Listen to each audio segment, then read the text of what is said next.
VTV ગુજરાતી.comની ધર્મયાત્રામાં આપ સૌ દર્શક મિત્રોનું હાર્દિક સ્વાગત છે। હું ડૉક્ટર મહેન્દ્ર પંડ્યા આપ સૌનું સ્વાગત કરું છું।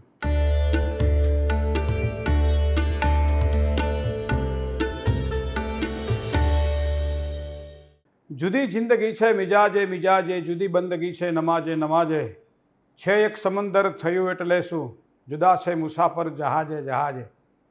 જે પ્રમાણે પથ્થર એક હોય છે છતાં એની જાત અલગ અલગ હોય છે, એમ વ્યક્તિ એક હોય છે છતાં એની પાસે રહેલી કળા અલગ અલગ હોય છે। વ્યાપારે વસતે લક્ષ્મી, વ્યાપારની અંદર લક્ષ્મીની વૃદ્ધિ કઈ રાશિવાળાને શું કરવાથી સારા ફળની પ્રાપ્તિ થાય? ધંધાકીય ક્ષેત્રમાં સારી સફળતા માટે, સાથે સાથે વ્યવસાયમાં વૃદ્ધિ માટે, બે પૈસા બચે, નવું કામકાજ કરી શકાય, પોતાની સાથે રહેલા કર્મચારીઓને સંતોષ આપી શકાય, માનસિક શાંતિથી સ્વસ્થતાપૂર્વક વ્યવસાય કરી શકાય। આ બધી બાબતોમાં દરેક રાશિએ કઈ રીતે કામ કરવાથી એને સારી સફળતાની પ્રાપ્તિ થાય, તો એના માટે 12 રાશિ મેષ, વૃષભ, મિથુન, કર્ક, સિંહ, કન્યા, તુલા, વૃશ્ચિક, ધન, મકર, કુંભ અને મીન, 12 રાશિની અંદર તમારા અક્ષર અ, લ અને ઈ છે તો તમારી રાશિ થઈ મેષ। મેષ રાશિવાળા જાતકોએ વ્યવસાયમાં જો વૃદ્ધિ જોઈતી હોય તો જ્યાં તમે વ્યવસાય કરી રહ્યા છો, તમારી ઓફિસની અંદર નોકરી કરી રહ્યા છો, તો તમારી પોતાની કેબિનની અંદર કાચના બાઉલની અંદર દરરોજ સવારમાં તમે જ્યારે જાઓ ત્યારે એની અંદર કાચના બાઉલમાં થોડું પાણી ભરી અને ઈશાન ખૂણામાં તમે મૂકી દો અને ત્યારબાદ પૂર્વ દિશા તરફ મુખ રાખી અને વ્યાપાર ધંધાની અંદર સફળતા માટે ઓમ રીમ મહાલક્ષ્મીએ નમઃ મંત્રનો જાપ કરી કામકાજની શરૂઆત કરો। નોકરિયાત વર્ગને સારો યશ મળે, ધંધાકીય ક્ષેત્રમાં કામકાજ કરવાવાળા વ્યક્તિને ધંધામાં વૃદ્ધિ થાય અને લક્ષ્મીનો વધારો થાય। એ જ રીતે વૃષભ રાશિ, અક્ષર બહુ છે તો વૃષભ રાશિના જે લોકો વ્યવસાય કરી રહ્યા છે અથવા તો નોકરી કરી રહ્યા છે, સારી પોસ્ટ ઉપર છે, આ પ્રગતિની અને ઈચ્છા છે, ઉચ્ચ અધિકારી વર્ગ સાથે સારા માનની અપેક્ષા રાખી રહ્યો છે, તો એવા વ્યક્તિએ વૃષભ રાશિ જેના અક્ષર બ, વ અને ઉ છે, વેપાર જ્યાં આપણે કરવાનો છે અથવા તો આપણે જ્યાં બેસવાનું છે ત્યાં તમારે કલરનું ખૂબ જ મહત્ત્વ રાખવું પડશે। વૃષભ રાશિવાળા જાતકો મોટાભાગે આપણને સેન્સિટિવ જોવા મળે છે, તો આવા સમયે જે જગ્યાએ આપણે બેસવાનું છે ત્યાં, જે કેબિન આપણી હોય, આપણી ઓફિસ હોય, ત્યાં આછા રંગનો ઉપયોગ કરવામાં આવે તો વધારે સારી સફળતાની આપણને પ્રાપ્તિ થાય। બીજી વસ્તુ છે કે તમે જ્યાં બેસો છો એના સન્મુખ એટલે સામેના ભાગની અંદર એક તમે તમારા ચહેરાને જોઈ શકો એવું એક દર્પણ સામે થોડુંક ઉપર રાખી દો કે જ્યારે તમે તમારી સીટ ઉપરથી ઊભા થાવ ત્યારે દર્પણમાં તમારું મુખ દેખાય અને એ પ્રમાણે શરૂઆત કરો ત્યારે પણ તમારા દર્પણની અંદર મુખને જોઈને કરો અને જ્યારે તમારું કર્મ ત્યાં પૂરું કરો ત્યારે પણ તમે દર્પણ તરફ મુખ રાખી અને પછી કામની પૂર્ણાહુતિ કરો। તો આ પ્રમાણે કરવાથી સારી સફળતાની પ્રાપ્તિ થાય। કારણ છે જે અંદર હોય એ જ બહારથી દેખાય છે। તમે શું છો એ તમારા વ્યક્તિત્વને તમારે ઓળખવું પડશે અને વૃષભ રાશિવાળા જાતકોને પોતાના વ્યક્તિત્વને ઓળખવું હોય તો પોતાનો નિખાર, પોતાના ચહેરાને જોવો પડશે અને એના કારણે આત્મવિશ્વાસ વધે અને એના કારણે વ્યવસાયિક ક્ષેત્રમાં સારી ઉન્નતિ માટે, સારી પ્રગતિ માટે આછો રંગ અને દર્પણનો ઉપયોગ એને ખૂબ જ સારો લાભ કરાવડાવે। હવે માનો તમારી રાશિ મિથુન છે, અક્ષર ક, છ અને ઘ છે, તો મિથુન રાશિના જે કોઈ જાતકો છે એને વ્યવસાયમાં વૃદ્ધિ કરવી હોય, ધંધાની અંદર લાભ જોઈતો હોય તો વ્યવસાયના સ્થળે જ્યારે પણ આપણે પ્રવેશ કરીએ ત્યારે મુખ્ય પ્રવેશ દ્વારે ચાહે આર્ટિફિશિયલ હોય અથવા તો આસોપાલવનું એક તોરણ એને અવશ્ય લગાવવું જોઈએ અથવા તો પોતે જ્યાં બેસે છે એની આજુબાજુના ભાગમાં કોઈ હરિયાળી વસ્તુઓનું ચિત્ર જો હોય તો એને ખૂબ જ સારો લાભ કરાવડાવે। પ્રવાહિત થતું જળ હોય, ઉડતા પંખીઓ હોય, આ બધી જ વસ્તુઓ એને ખૂબ જ સારો લાભ કરાવડાવે। એની આજુબાજુના દ્રશ્યો, મિથુન રાશિ હંમેશા પ્રકૃતિથી જોડાયેલો હોય છે અને એના કારણે પ્રકૃતિ કદાચ એને ઓફિસમાં ઊભી કરવી પડે અને આવા સમયે આ વસ્તુ કરે તો વ્યવસાયમાં એને સારામાં સારી વૃદ્ધિ થાય। બીજી વસ્તુ એ છે કોઈ પણ ગમલાની અંદર ફૂલ મૂકવામાં આવે અને ઈશાન ખૂણાની અંદર અથવા તો વાયવ્ય ખૂણાની અંદર કોઈ એક જે કોર્નર હોય એ કોર્નરની અંદર એક માટીના પોટની અંદર થોડા પુષ્પ નિત્ય નિયમ પ્રમાણે તાજા ભરીને મૂકવામાં આવે અથવા તો કાચના બાઉલની અંદર પાણી ભરી અને એની અંદર પુષ્પથી એને સુશોભિત કરવામાં આવે અને પછી ત્યાં એ પોતે વિરાજમાન થાય, પછી ત્યાં પોતે બેસે તો ધંધામાં એને સારી સફળતાની પ્રાપ્તિ થાય, મન પ્રસન્ન રહે અને જેના કારણે કાર્યમાં એને સારી સફળતાની પ્રાપ્તિ થાય। જે કર્ક રાશિવાળા છે, જેના અક્ષર ડ અને હ છે, કર્ક રાશિવાળા જાતકોને વ્યવસાયમાં વૃદ્ધિ જો જોઈતી હોય તો પૂનમના દિવસે જે વેપાર ક્ષેત્રમાં પોતે બેઠા છે, જે પોતાની ઓફિસ છે, જે પોતાનું કારખાનું છે, જે પોતાની કેબિન છે, અથવા તો જે જગ્યાએ બેસીને કામકાજ કરવાનું છે, દરેક શુક્લ પક્ષની પૂર્ણિમાના દિવસે એની જગ્યાની આજુબાજુના ભાગમાં ગંગાજળ છાંટવાનું. ઓમ જશાસનાય નમઃ, ઓમ હરયે નમઃ, ઓમ ગંગાયે નમઃ આ મંત્રનો જાપ કરતાં કરતાં ગંગાજળ છાંટી અને જગ્યાને પવિત્ર બનાવવામાં આવે, જેના કારણે એ જગ્યાની અંદર કોઈ પણ પ્રકારની નેગેટિવ એનર્જી હોય તો એ એનર્જી બધી દૂર થાય અને પોઝિટિવ એનર્જીની પ્રાપ્તિ થાય, જેના કારણે જ્યાં બેસીને કામ કરવાનું છે ત્યાં તેની પ્રસન્નતામાં વધારો થાય. તમે જ્યારે પણ પાણી પીવાનું હોય ત્યારે તમારા ઘરની અંદર હોય, ચાહે દુકાનની અંદર હોય, ચાહે તમારી ઓફિસની અંદર હોય, એ પાણીની અંદર સવારમાં જ્યારે ગોળા ગળાય પછી એ પાણીની અંદર અથવા તો બોટલની અંદર એક તુલસી દળ મૂકી અને પછી એ પાણી જો નિયમિત રીતે તમે એનું સેવન કરો તો પણ હરિ ભગવાન નારાયણની કૃપાથી એ તમારા વ્યવસાયમાં વૃદ્ધિ થાય અને સાથે સાથે આ પ્રમાણે સારા ફળની પ્રાપ્તિ થાય. જે લોકો સિંહ રાશિના જાતકો છે, જેના અક્ષર મ અને ટ છે, તો સિંહ રાશિવાળા જાતકોને વ્યવસાયમાં વૃદ્ધિ જો જોઈતી હોય તો મુખ્ય દરવાજા તરફ મુખ રાખી અને બને ત્યાં સુધી આવા લોકોએ કોઈ દિવસ બેસવું નહીં. જ્યાં તમારો મુખ્ય દરવાજો આવતો હોય, જ્યાં તમારો પ્રવેશદ્વાર થતો હોય, એ પ્રવેશદ્વારની સામેના ભાગમાં જો તમે મુખ રાખીને બેઠા છો તો સમજી લો તમે જ તમારા ભાગ્યની અંદર ક્યાંક ને ક્યાંક અવરોધ ઊભા કરી રહ્યા છો. તો બને ત્યાં સુધી આ વસ્તુને ધ્યાનમાં રાખવી પડશે કે મુખ્ય દરવાજાની તરફ મુખ રાખીને કોઈ દિવસ બેસવું ન જોઈએ.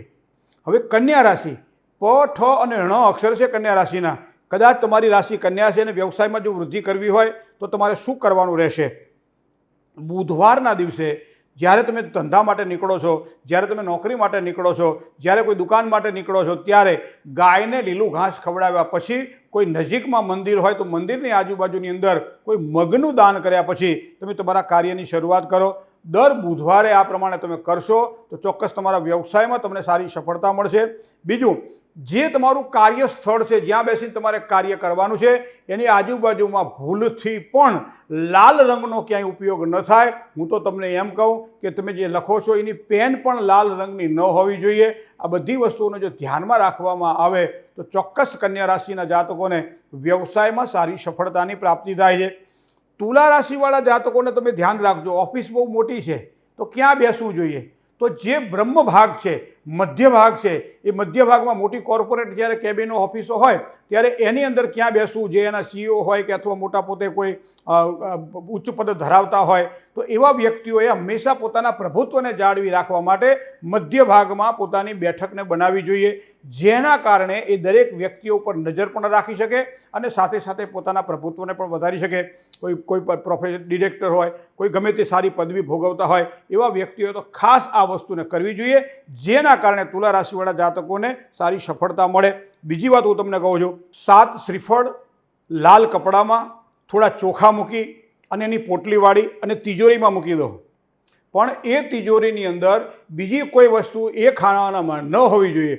આ વસ્તુનું જો ધ્યાન રાખવામાં આવે તો વ્યવસાયમાં વૃદ્ધિ માટે આ 7 શ્રીફળ લાલ કપડામાં ચોખા સાથે બાંધેલા હશે તો દિવસે દિવસે તમારા કર્મક્ષેત્રમાં પ્રગતિ થશે અને એના કારણે સારું મન શાંત રહેશે, પ્રસન્નતા વધશે, ધંધો વધશે અને સાથે સાથે લોકો સાથે તમારો વ્યવહાર સારો થશે. વૃશ્ચિક રાશિવાળા જાતકોએ જો ધંધામાં સારી સફળતા જોઈતી હોય, જેના અક્ષર ન અને ય છે, તો વૃશ્ચિક રાશિવાળા જાતકોની જો વાત કરવામાં આવે તો જે તમારો મુખ્ય પ્રવેશ દ્વાર હોય એ પ્રવેશ દ્વારના બંને બાજુએ તમે સ્વસ્તિક બનાવી શકો છો. સ્વસ્તિક સિંદૂરના પણ બની શકે છે, સ્વસ્તિકનું સ્ટીકર પણ લગાવી શકાય છે. પણ ધ્યાન રાખજો, તમારે કર્મક્ષેત્રમાં સારી સફળતા જોઈતી હોય તો બંને બાજુ સ્વસ્તિક લગાવો અને જ્યારે પણ તમે એન્ટર થાવ, પ્રવેશ કરો, ત્યારે જમણા હાથની 2 આંગળી જે છે એને પગે લાગી અને આ પ્રમાણે તમે કાર્યની શરૂઆત કરો. તમારા કાર્યમાં ચોક્કસ એક સારી સફળતાની પ્રાપ્તિ થશે. મંગળવારે જ્યારે ભગવાન ગણપતિની પૂજા કરવાની હોય ત્યારે લાલ પુષ્પ દ્વારા જો ભગવાન ગણપતિની પૂજા તમે કરો તો ખૂબ જ સારી સફળતાની તમને પ્રાપ્તિ થાય. હવે વાત ધન રાશિની. ભ, ધ, ફ અને ઢ અક્ષર છે. આવા ધન રાશિવાળા જાતકોએ જ્યાં તમારી ઓફિસ હોય, જ્યાં તમારી દુકાન હોય, જ્યાં તમારે બેસવાનું હોય, એમાં દરવાજાની નજીકની અંદર બને ત્યાં સુધી ક્યારેય ન બેસવું જોઈએ. તમારે દરવાજાથી તમે જેટલા દૂર બેસશો એટલી સારી સફળતાની તમને પ્રાપ્તિ થશે. કોઈ પણ જગ્યાએ જ્યારે પૈસા ચૂકવવાના છે, કોઈને પૈસા આપવાના છે, ત્યારે તો એવા સ્થળે એક સફેદ ચંદનનું જે શ્વેત ચંદન જેને કહી શકાય છે, એનું લાકડું જે છે એ શ્વેત ચંદનનું જે લાકડું છે ત્યાં મૂકો. દર પૂનમના દિવસે એ શ્વેત ચંદનના લાકડા ઉપર કુમકુમ વડે 7 ચાંદલા કરો. શ્રી, લક્ષ્મી, ઘ્રતિ, મેઘા, સ્વાહા, પ્રજ્ઞા અને સરસ્વતી આ માતાજીનું સ્મરણ કરો અને 7 ચાંદલા કરી અને ત્યાં તમે એ લાકડું મૂકી દો. પૈસા તમે ત્યાં મૂકો. જે પૈસા તમારે ચૂકવવાના છે, બેંકમાં નાખવાના છે અથવા કોઈ પણ જગ્યાએ રોકાણ કરવાનું છે, તો એવી જગ્યાએથી તમે પૈસો લો અને એવી જગ્યાએ રોકાણ કરો, જેના કારણે પૈસા આપણા ડૂબે નહીં અને સમયે આપણને કામ આવે. તો આ પ્રમાણે કરેલો નાનકડો ઉપાય પણ ધન રાશિવાળા જાતકોને સારી સફળતા ધંધાની અંદર પ્રદાન થાય. હવે વાત મકર રાશિની કરીએ. ખ અને જ અક્ષરવાળા જાતકો એ મકર રાશિના જાતકો છે. વ્યવસાયમાં વૃદ્ધિ જોઈએ, સમૃદ્ધિમાં વધારો જોઈએ, માનપાન જોઈએ, સ્વભાવમાં એક સુંદર જેને કે વાતાવરણ નિર્માણ થાય એવો વ્યવહાર જોઈએ. તો એમને શું કરવાનું રહેશે? દુકાન કે ઓફિસની અંદર કોઈ પણ ભિખારી જો શનિવારે આવે છે તો બીજા જેટલા દાન આપવા એટલા આપજો, પણ કાળા તલનું દાન તો એને અવશ્ય કરજો. કારણ કે કાળા તલનું દાન જો મકર રાશિવાળા જાતકો શનિવારના દિવસે કોઈ ભિખારીને કરે અથવા તો જરૂરિયાતમંદ વ્યક્તિને કરે તો એના ધંધામાં સારી સફળતા જોવા મળે છે. એ ઉપરાંત ઘણી વખત આપણને ધંધામાં નજર લાગતી હોય છે, કામ આપણા સફળ થતા હોતા નથી, પરિણામ વિપરીત આવે છે, મહેનતના પ્રમાણમાં ફળ મળતું નથી. તો આવા સમયે ઘોડાની નાળ પણ તમે મુખ્ય દરવાજાની આગળ લગાવી શકો છો. કુંભ રાશિ. ગ અને સ અક્ષરવાળા કુંભ રાશિવાળા જાતકોને ધંધામાં સારી સફળતા જોઈતી હોય તો એમને શું કરવાનું છે કે શનિવારના દિવસે માટીનો એક સરસ ઘડો લેવામાં આવે. શનિવારના દિવસે માટીનો ઘડો એટલે આપણે કુંભ કહીએ છીએ, કુંભ લેવો આવે. એની ઉપર એક ઢાંકણ જે છે એ પણ માટીનું હોવું જોઈએ. તો એ પ્રમાણે આ માટીના કુંભને અને માટીના ઢાંકણને તમે લાવો છો. બજારમાંથી વેચાતું લાવવાનું હોય છે, ચોખ્ખું અને સારું લાવવાનું હોય છે. વપરાયેલું ઢાંકણ, વપરાયેલું ઘડો ચાલતો નથી, કુંભ ચાલતો નથી. આ વસ્તુને ધ્યાનમાં રાખજો. ત્યારબાદ એ ઢાંકણના ઉપરના ભાગની અંદર જેને આપણે રામપાત્ર કહીએ છીએ, જેને આપણે કોળિયું કહીએ છીએ, એ કોળિયાની ઉપર તમે તલ ભરી દો અને એક તલ પણ કાળા હોવા જોઈએ. તલ ભરી દીધા. હવે તમે બીજા દિવસે એમ કહેવાય છે કે એનું તમે દાન કરી દો. માટીનો જે કુંભ છે એની અંદર પાણી ભરો, ઉપરના ભાગમાં જે કોળિયું છે એની અંદર તલ ભરો અને એક દિવસે તમે તમારી જગ્યા ઉપર રાખો છો અને બીજી દિવસે સવારમાં એટલે કે રવિવારે સવારમાં તમે એનું દાન કરી દો છો. તો આ પ્રમાણે કરવાથી વ્યવસાયમાં વૃદ્ધિ થાય. દર અઠવાડિયે કરેલો એક વખતનો આ ઉપાય તમને ખૂબ જ સારો લાભ કરાવડાવે. મીન રાશિ. દ, ચ, જ અને થ અક્ષર છે તમારા, તો રાશિ તમારી મીન થઈ. મીન રાશિવાળા જે જાતકો છે એને વ્યવસાયિક ક્ષેત્રમાં સારી સફળતા જોઈતી હોય, ધંધામાં લાભ જોઈતો હોય, નોકરીમાં યશ જોઈતો હોય, તો એવા વ્યક્તિઓએ શું કરવાથી? તો કે કોઈ પણ જગ્યાએ કોઈ દેવ મંદિર હોય, મહાદેવજીનું મંદિર છે, તો ત્યાં કરેણના પુષ્પ મળે આપણને. અને કરેણના પુષ્પ હંમેશા પીળા હોય છે, લાલ પણ હોય છે. તો પીળા પુષ્પને તમે લઈ લો. પીળા પુષ્પને, કરેણના પુષ્પને લઈ અને તમે તમારી ઓફિસની જગ્યા ઉપર આવો અને ધંધાના સ્થળે જે તમારું પૂજાનું જે સ્થાન છે એ પૂજાના સ્થાનની અંદર ગુરુવારના દિવસે આ કરેણના પુષ્પ મૂકી અને તમે જો પૂજા કરો તો ધંધામાં તમને સારી સફળતા મળે. બીજી વસ્તુ એ છે કે કોઈ પણ લીલા ફળ લાવો અને લીલા ફળ પણ ધંધાના જે આપણી પૂજાનું સ્થાન છે ત્યાં મૂકો. એ ફળ દિવસ દરમિયાન ત્યાં રહે, રાત્રિ દરમિયાન ત્યાં રહે. બીજા દિવસે સવારમાં તમે ફળને કાં તો કાપી પ્રસાદી બનાવી અને વહેંચી શકો છો અથવા તો કોઈને ફળ તમે દાનમાં આપી શકો છો. તો આ પ્રમાણે કરવાથી સારા લાભની સફળતાની પ્રાપ્તિ થાય. સફેદ ચંદનને પીળા વસ્ત્રમાં બાંધી અને જો ગલ્લામાં મૂકી દેવામાં આવે તો પણ ધંધામાં સારી સફળતાના યોગ દેખાય છે.